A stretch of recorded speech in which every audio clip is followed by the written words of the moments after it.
Bonjour les amis, nous nous retrouvons aujourd'hui encore dans l'octave de Pâques, ce mercredi de l'octave de Pâques. On vous a parlé de la joie et d'être capable justement d'être rayonnant de joie. Ce que j'aimerais, c'est que vous puissiez lire l'évangile aussi d'une façon complètement différente. Vous savez, il y a un livre qui s'appelle, je vous en ai déjà parlé, Jésus le Dieu qui riait, de Didier Decoing. Ce livre-là, il nous parle avec une lecture toute particulière des évangiles et de nous montrer que Jésus, eh bien, il ne manquait pas d'humour. Il ne manquait pas d'humour, je vous donne juste un exemple. Souvenez-vous quand on demande à Jésus, d'une façon très sérieuse, est-ce qu'il faut payer l'impôt à l'occupant romain? Et Jésus, sans doute entouré de ses 12 apôtres, vous imaginez la scène, alors qu'on essaye de le tromper, de le faire tomber, et on essaye tout simplement de trouver la faille chez lui, Jésus demande « apportez-moi une pièce de monnaie ». Et donc on lui apporte une pièce de monnaie commune, et sur cette pièce de monnaie, il dit « qui est l'effigie ?» Et sans doute avec un grand sourire, il dit « César, tout le monde le sait. » Eh bien rendez à César ce qui est à César.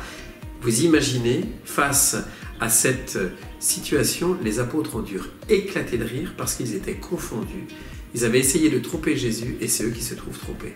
Il en va de même pour un certain nombre d'autres évangiles. Regardez comment Jésus, il est le Dieu de la joie. Je vous rappelle que le premier miracle de Jésus, c'est les noces de Cana.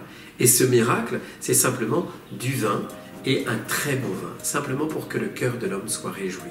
Et ça, c'est très important. Ça veut dire que nous n'avons pas un Dieu qui est un Dieu raisonnable, dur. Je vous rappelle que jansénisme a été condamné, mais bien au contraire, un Dieu de la joie. Alors, tâchez de lire l'Évangile. Tâchez d'entendre aussi, sans doute, eh bien, Jésus qui rit et Jésus qui est heureux. Parce que nous sommes faits pour cela. Souvenez-vous de ce grand texte que tout le monde connaît, qu'on lit souvent, que ce soit même à des obsèques ou à d'autres moments dans l'année liturgique, c'est les béatitudes. Nous sommes faits pour être bienheureux.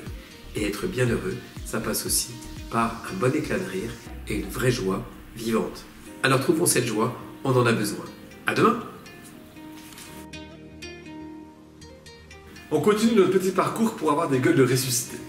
Hier, on a vu tout ce que l'on pouvait confirmer de ce que l'on faisait de bien. Aujourd'hui, je vous propose de regarder nos limites. Voilà.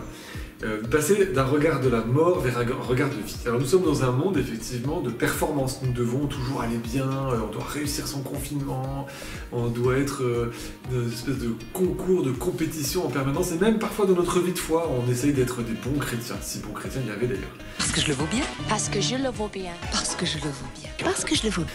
Et en fait, nous sommes des êtres limités et nous sommes des êtres, d'ailleurs nos voisins aussi, nos femmes, nos enfants, même le prêtre de Bébar, est quelqu'un de limité. Un petit peu moins que les autres, mais c'est parce qu'il est derrière la caméra. Alors, ce que nous aimerions, en fait, aujourd'hui, plutôt que de quitter cette notion de rentabilité, c'est d'offrir ce que nous n'arrivons pas à faire, parce que nous ne pouvons pas le faire. Offrons au Seigneur toutes nos incapacités, pas celles où on manque de volonté, attention, mais celles où en fait on voudrait faire les choses et on se fatigue parce que on n'est pas en mesure de faire ces choses-là. Aujourd'hui, ce que nous pouvons regarder, c'est des choses que le Seigneur peut venir visiter et lui offrir nos incapacités à faire ça.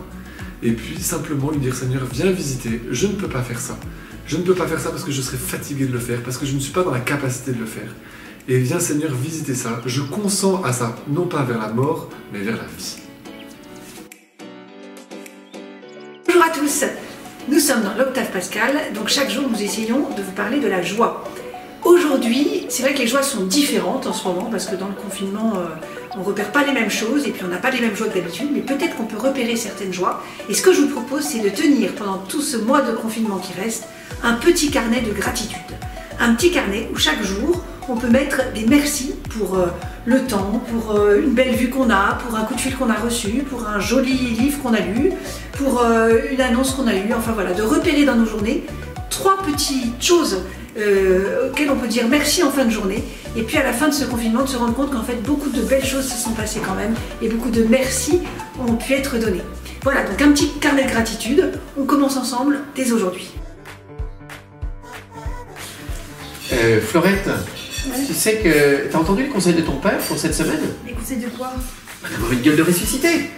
Oh, merci, c'est pour les conseils de papa, je peux m'en passer. Hein. Attends, c'est indispensable. Mais moi j'ai tout ce qu'il faut en fait, moi je peux changer de gueule quand je veux.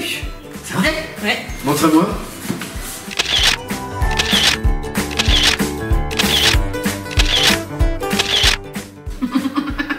Oui, d'accord. Ouais, enfin, ouais, mais ça marche pas sur moi. Une vraie gueule de ressuscité. Tu sais ce que c'est qu'une vraie gueule de ressuscité?